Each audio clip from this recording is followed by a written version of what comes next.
She's so fine. Helluva, blows my mind. Helluva, lights my day. What's good, guys? This video will be regarding the Shanquella Robinson case.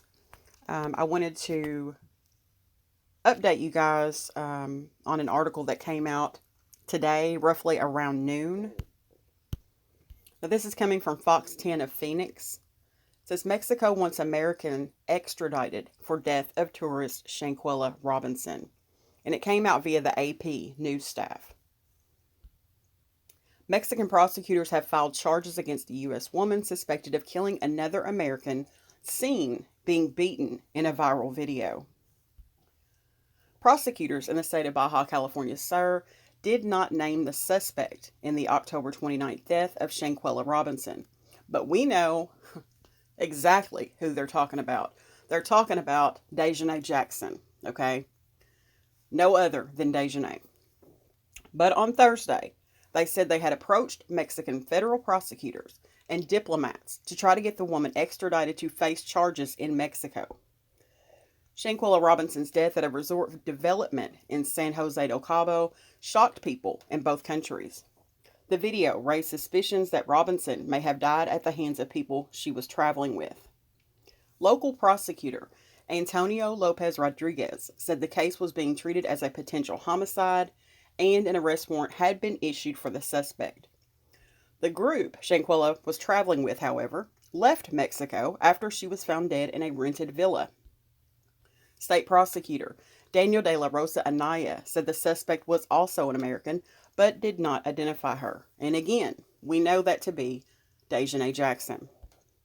News outlets in Charlotte, North Carolina reported that the people Shanquella was traveling with gave differing versions of how she died, but an autopsy revealed she died of a severe spinal cord or neck injury. A video apparently taped at the luxury villa in San Jose del Cabo shows woman, apparently an American, beating another woman, identified as Shanquella Robinson. The video has been reposted many times on social media. In it, a man with an American accent can be heard saying, quote, "Can you at least fight back?" End quote. The man did not appear to intervene in the beating. No, he didn't appear to intervene in the beating because he didn't. He simply did it.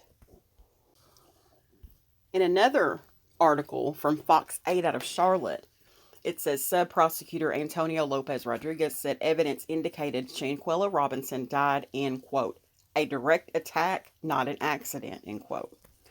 Prosecutors said they would carry out the procedures to have the suspect, who was not named in the release, be extradited.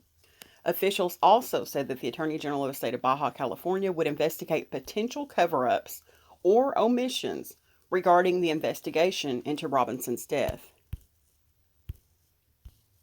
Queen City News previously reported discrepancies between police reports made after Shanquella was found dead and autopsy findings.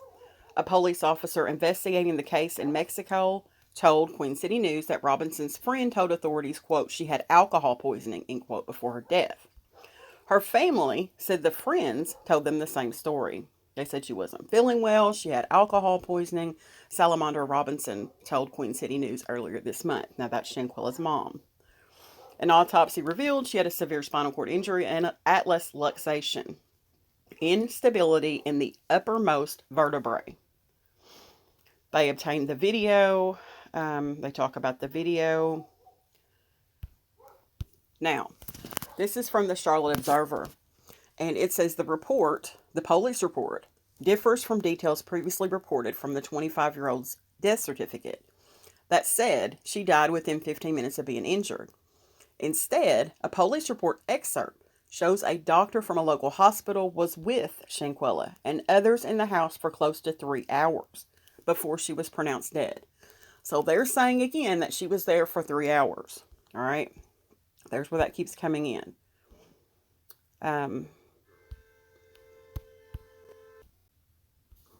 The Charlotte Observer obtained excerpts from a police report earlier this week that had not been publicly released. The information was provided to the Observer by Gerardo Zuniga, an investigative reporter who works in Los Cabos for MetropoliMx. and details were first reported by them on Monday.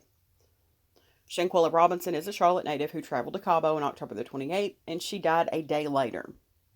Notably, the police information reported does not mention obvious signs of Robinson's physical injuries, which family members have said existed on her body prior to her burial. Grave injuries to her back and neck were determined to be the cause of death after an autopsy by officials in Mexico. The police report says she also suffered cardiac arrest. Now, it gets into the actual police report. So it says the information from the police report shows that at 2:13 p.m. on October the 29th, medical help was summoned to Villa Linda 32, a property run by the company Cabo Villas, located in San José del Cabo. Around an hour later, Dr. Karolina Beatriz Ornelas Gutierrez of the American Medical Center, a local hospital, arrived to treat Robinson, according to report excerpts. House calls to vacation rentals for routine non-emergency medical services are common in tourist hubs in Mexico, and that's true. When I was there, I was in Puerto Vallarta, and I got a severe sunburn. I have a very large family in Mexico. They actually live in the state of Jalisco, but have a home in Puerto Vallarta, which is where we would go for vacation. And long story short, I got a very severe burn to my face, and my entire face. There was no bridge of my nose. There was nothing. And I was seen by a doctor there who came to the house, treated me, and that was it. The Observer confirmed with the American Medical Center on Monday that Gutierrez is employed there. The hospital did not respond to requests for the medical and autopsy reports. It is unclear in the police report excerpt who called for medical help, but the reporting person is listed as Wenter Donovan of Greensboro. Donovan is one of 6 people identified by family, friends, and media sources as a person Shanquella Robinson was traveling with. Wenter Donovan could not be reached to comment, and her phone number listed on the police report excerpt had been disconnected. You can change your number all day long, but you still are going to answer to the crime that you committed. You are going to answer for your involvement in any crime that you committed. So you guys can change your numbers all day long, but you still will have to answer to somebody. The police report excerpt is in Spanish. According to a Charlotte Observer staff translation of the document, Dr. Gutierrez says she was told Shanquella had, quote, drunk a lot of alcohol, end quote, and the medical call was for Robinson to, quote, be given an IV, end quote.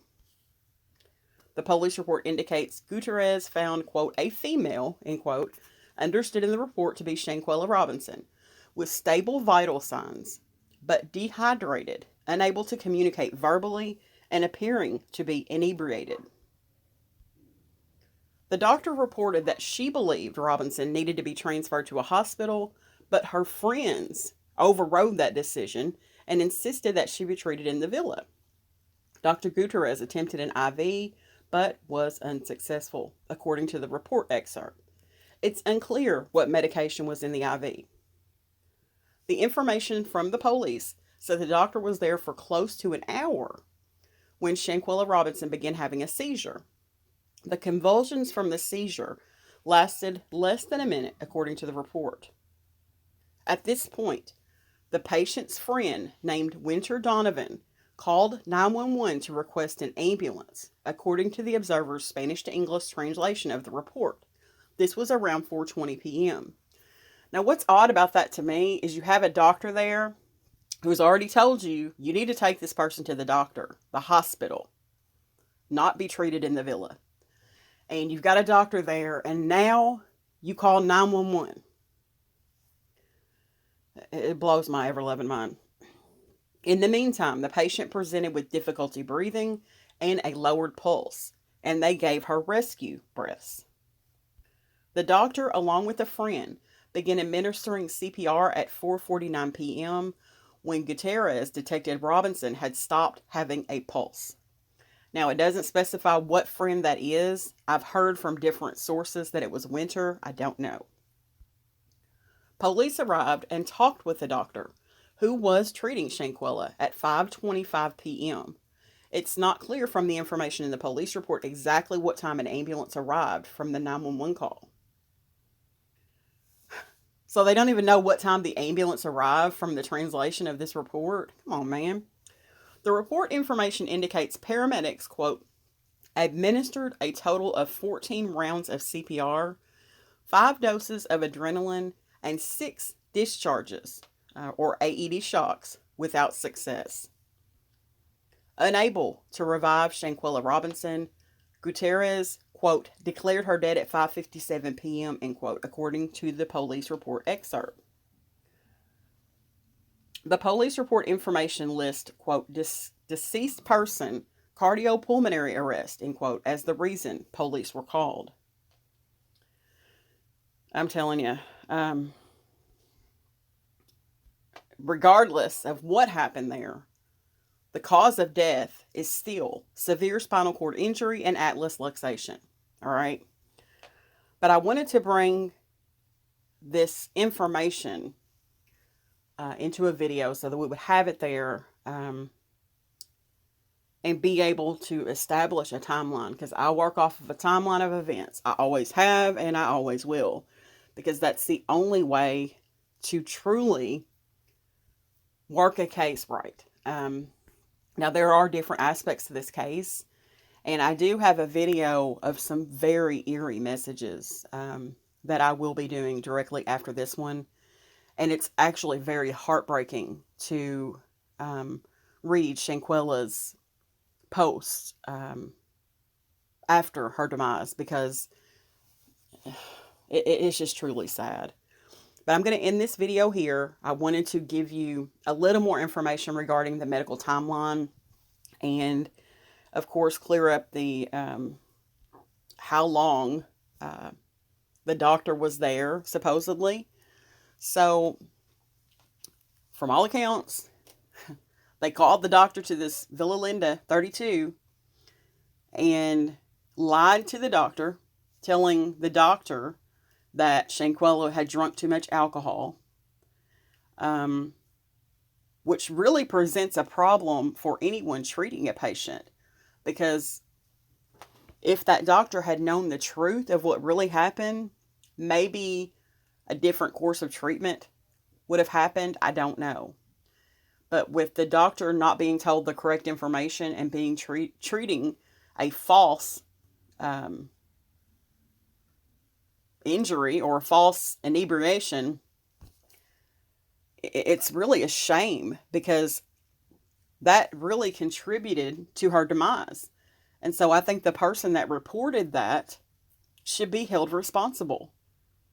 I truly do, because had they told the truth at that point, maybe things would have went a little different. I don't know, but the lie starts there and just continues.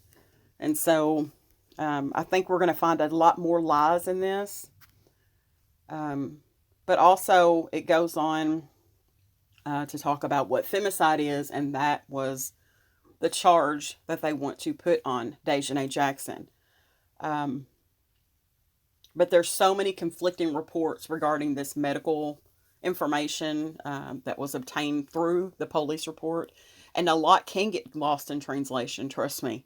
I have a very large family, and it does get lost in translation. So I'm going to end the video on that note, but I am going to come back and show you guys some things that I found that are really sad.